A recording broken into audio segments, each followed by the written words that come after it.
Good afternoon. I'm here today to announce the charges against the defendant, Anthony Gray, age 52, and his role in the death of a 15-year-old Stagg High School student.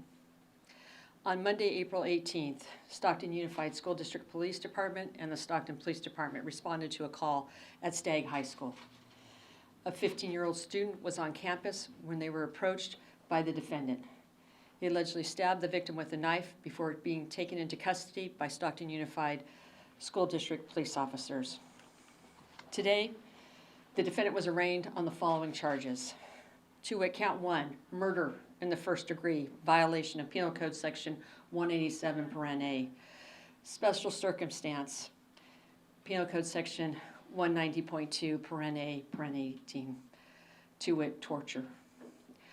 He also was charged with the personal use of a non-firearm, a knife, in violation of Penal Code Section 12022(b)(1).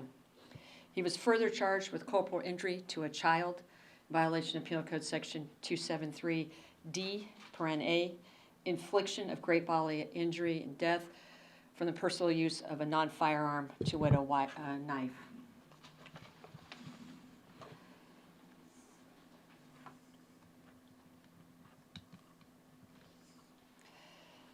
Also, possessing a weapon on school grounds, a misdemeanor.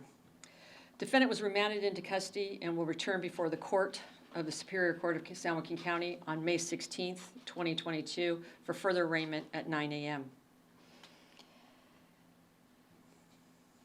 As a mother, this seemingly random act of violence is devastating. I send my sincerest condolences to the family on the loss of their beautiful, beautiful child. To the faculty and the staff and the students at Stagg High School for enduring such a traumatic event, our thoughts and prayers are with you as well. As a prosecutor and the elected district attorney, I am frustrated and quite frankly, angry. The defendant walked onto a high school campus and allegedly committed a horrific act of violence against a child. While it is still in the early stages of the investigation, my deputy district attorneys charged this case to the full extent of the law based on the evidence provided by local law enforcement. What frustrates me is that there is a vast disparity between the commission of a crime using a firearm and a crime using a knife. As the law currently is written, a gun enhancement carries with it 10, 20 to 25 years above the charge of murder, which carries 25 to life. The use of a firearm, according to the legislation's Penal Code section, is a 1-year enhancement.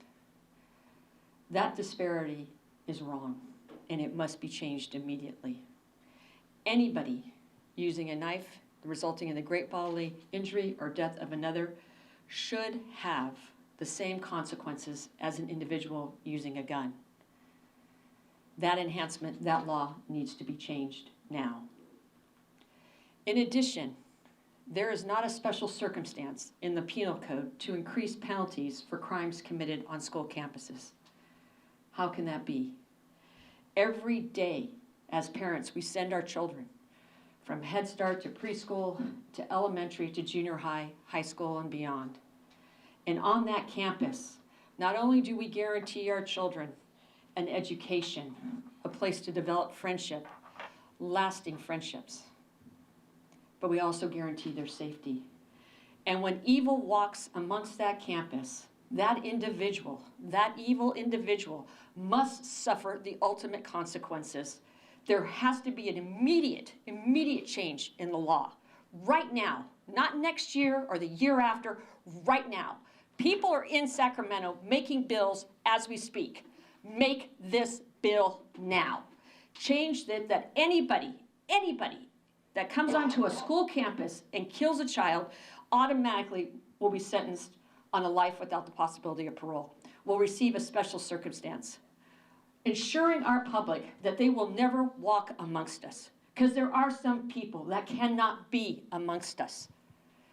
But we need the laws and the tools to make sure it happens. And if this legislation does not give us the tools does not say our children matter and that they should be protected on this campus, then they got another thing coming. Because I was there last night, and I will be there every day, until we get laws that make sure that anybody that walks onto a campus and harms our children will suffer the ultimate consequence. Enough is enough. These are our children. Protect them. Do your job. Protect them. I don't want to sit in a room like I just did a few minutes ago. I don't want this family to ever have to see what this family has gone through. No family should. But if it does happen, we better make damn sure whoever does this harm is held accountable. And we must do it now. So I ask all of you here in San Joaquin County, write your legislators, write your senator, write your assembly person, write your city council, your board of supervisors, and your congresspeople, and tell them, get the law on the books now. Do it. There's no excuse not to.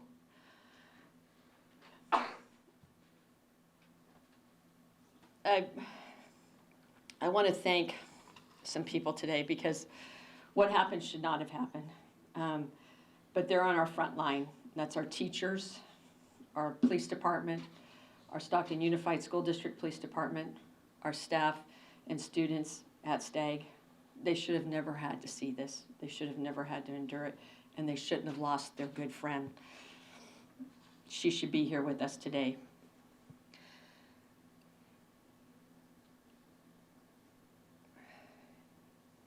People talk about crime. But if this legislature's, if they don't give us the tool to hold people accountable for the ultimate evil acts of killing children on a school campus, then we don't have the tools and the resources we need to hold these people fully accountable. So it's imperative that we change the knife enhancement to the same and equal terms as a gun enhancement. And it is imperative. I'm shocked across the nation that we do not have a special circumstance enhancement for the taking of a life of a child while on a campus. That has to change. And I'll tell you why. You could be two drug dealers who decide to make a deal on the street corner. And during the course of that drug deal, one decides to rob the other one. And during the course of that robbery, one is killed. That's a special circumstance. That's a killing during the commission of a robbery, resulted in a death, and that qualifies for a special circumstance. But our children don't. On a campus, they don't qualify. Change the law, change it now. I'll take any questions that you have at this time. Tori, can you elaborate at this point on a motive or a relationship between the suspect? There's no, I'm not going to go into any details, Kurt, but there's no relationship. None at all? None. None at all. He had a rap sheet, some priors. The judge mentioned that in court today. Can you elaborate on what priors he had and what he was on probation for? He's not in our county. He's not San Joaquin County. His crimes originated out of like Santa Clara, San Jose, and Napa. They go back a number of years to 1989, beginning in that time. That's going to be public record and listed. I have to, but he is currently not one of our, he's not under our probation terms and conditions. Do you know what probation he was under from the other counties? He had prior conviction for, back in 1989, for receiving stolen property, a felony in 1989, a violation of 496. In 1990, he had a violation out of, for 11351, which is the purchasing and sale of a controlled substance, narcotics, out of San Jose area as well, San Jose, Santa Clara area. He then had also a misdemeanor, 11550, which is under the influence, and as I spoke to the 11351.5. He then has, again out of the San Jose area, in 1991, a 594 vandalism, a misdemeanor, and then he has, his probation is revoked, and he goes back in on the first case that I mentioned, the 496.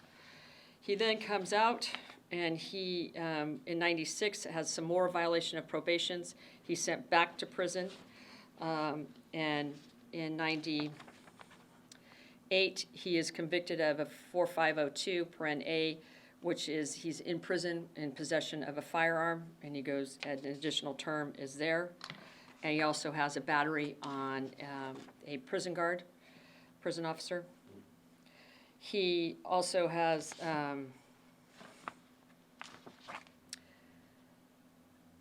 in 2012, he has out of the Napa area, he has a 245 A1, a misdemeanor, A4, a misdemeanor assault with force, a 243 C2, a battery against a police officer to a felony. There's 2 counts of that. He is sentenced to state prison and then released. And then and that's the most recent history we have on him. He's not from San Joaquin. He lives in San Joaquin County now, but his past criminal history is out of county. Just as a follow-up, he was on probation, the judge said, currently, from what I understand. Do you know what that was for? We'll have to, let me come back and answer that question for you. And Tori, in looking into his background in Santa Clara County, it looks like at one point his mental health had been assessed. Is that something that you'll be doing as well? And do we know this, what led up to, the circumstances of the first inquiry of his mental health during that time in the 90s? We're still 48 hours into this, so we're pulling all those files from our sister counties. They are providing us all the documentation from those cases. So we'll review those. We'll review his central file, his prison file. We'll review all of those documents and make a determination at that time. So those are all factors that we'll be looking at. And then one more question, and one more question in regards to the other special circumstances he's charged with relating to planning. Could you elaborate why he is facing that specific special circumstance charge? He's facing the special circumstance of torture, and I can't go into any more detail than that because it would be getting too case specific. By law, I'm prohibited from trying the case in the public, as you guys know. So I can't go into any further detail than that, but we do believe that we have the elements to prove torture. Is there any indication that this man had been seen around the campus or seen around the community in the run-up to this attack? Can't go into those kind of details at this time, all right? But I do know that he did have a job, and he was employed. He had a residence, a vehicle, and a cell phone. Was the probation officer required to let you know he was in the county at all? And how long has he been here? The questions in regards to his probation, I'm going to come back to, okay? What kind of job, you don't have to get specific employer, but what type of employment? He worked in a warehouse. Warehouse. Does school have cameras that actually recorded the event? All of that evidence will be presented at the preliminary hearing. How much will all of his past history factor into if he is convicted, of his years in prison? If convicted of the first-degree murder, it's 25 to life. If convicted of the special circumstance, it's a life without the possibility of parole.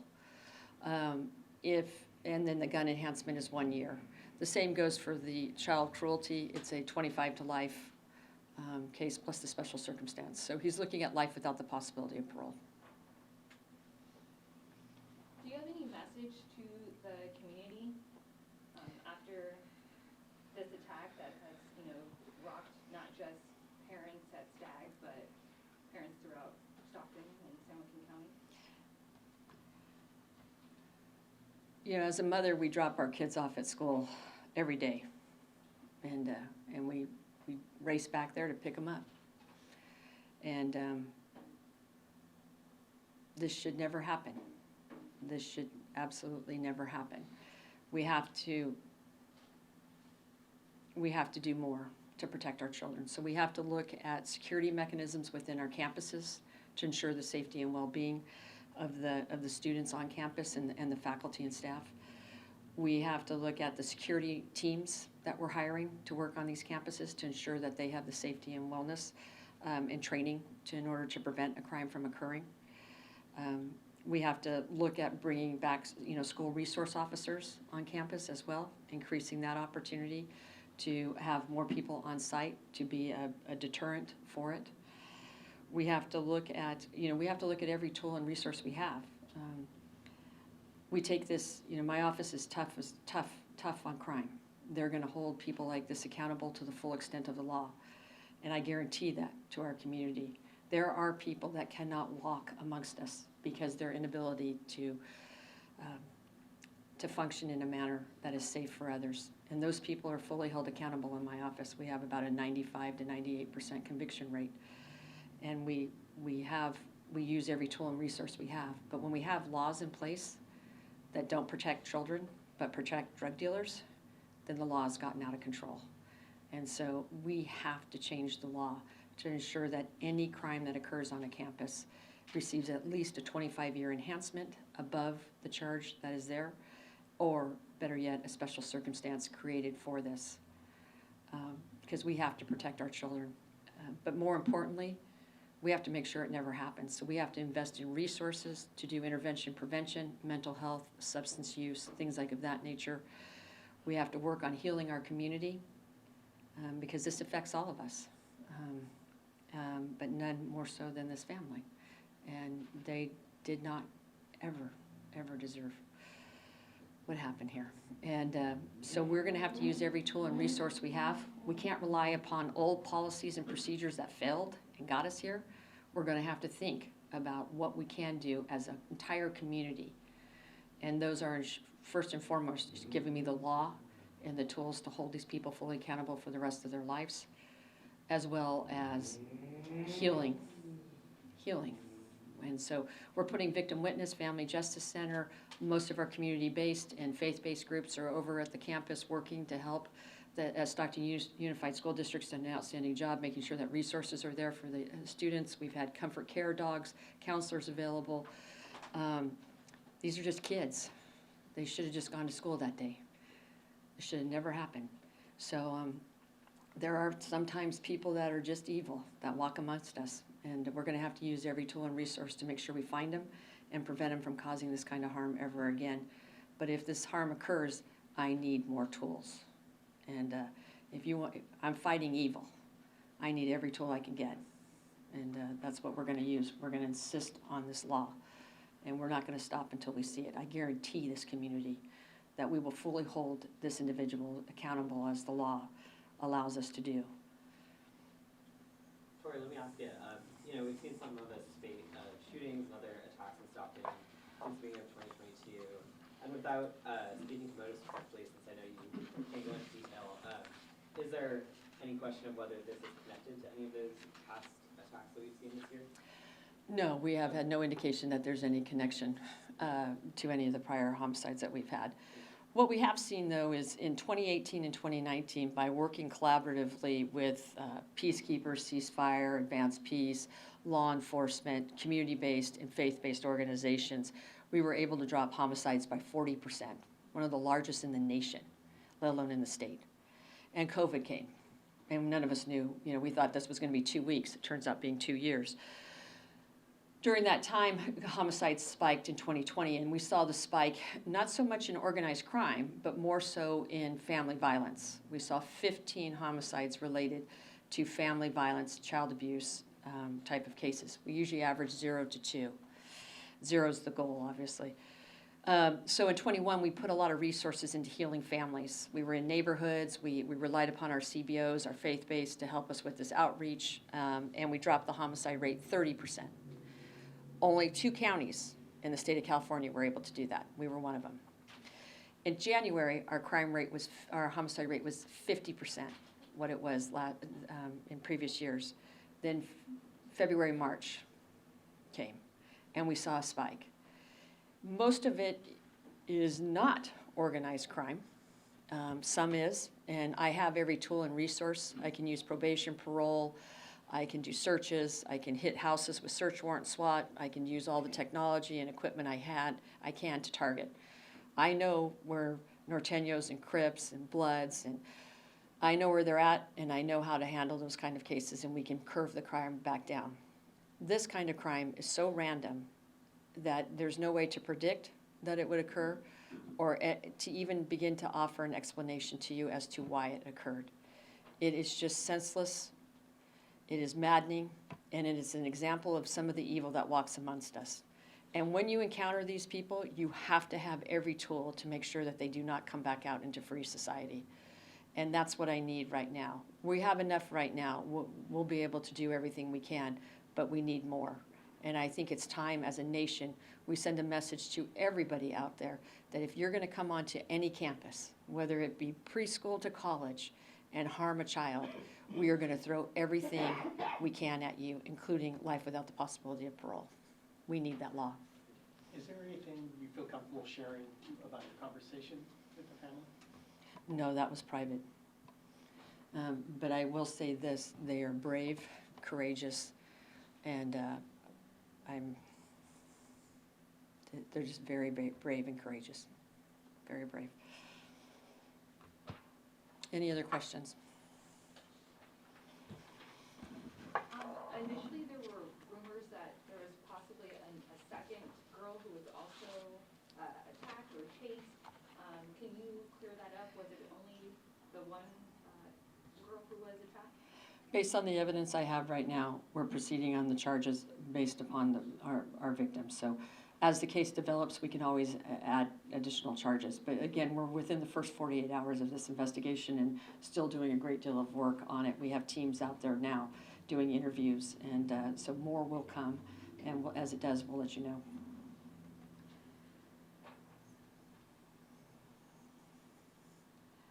Do you want to say anything? Okay. I think that'll be it for us today. Thank you.